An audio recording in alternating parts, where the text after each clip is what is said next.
एगो लिखल गाना आ रहा बा जौना गाना के नाम ड्राइवर अभी नया बा, हमारा ट्रेंडिंग स्टार, हमारा हिट मशीन की आवाज़ में अन्नपूर्णा फिल्म पर कल सुबह में गाना 7:15 में रिलीज होता है और आज टीजर रिलीज हुई बा।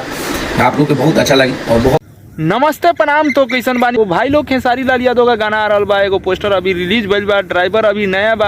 और वही बात करते हैं पवन सिंह के बारे में। तो पवन सिंह के काफ़ी दिनों से कोई भी अपडेट नहीं आ रहा है भाई लोग, नहीं लाइव, नहीं कोई गाना, नहीं कोई पोस्टर भी अभी तक शेयर भी हुआ है। पता नहीं पवन सिंह अभी किस दुनिया में डूबे हुए हैं। वही बात करते हैं ट्रेंडिंग स्टार यानी खेसारी भैया के।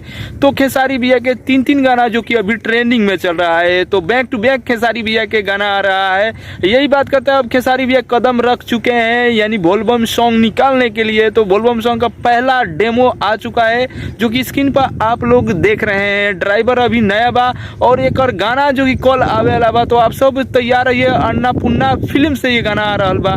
तो उम्मीद करता बानी आप लोगों को वीडियो पसंद आए तो वीडियो को लाइक मारिएगा। चैनल पर नए बन तो चैनल को सब्सक्राइब जरूर करिए कि भोजपुरी से अपडेट हम लावत रहेनी भाई लोग।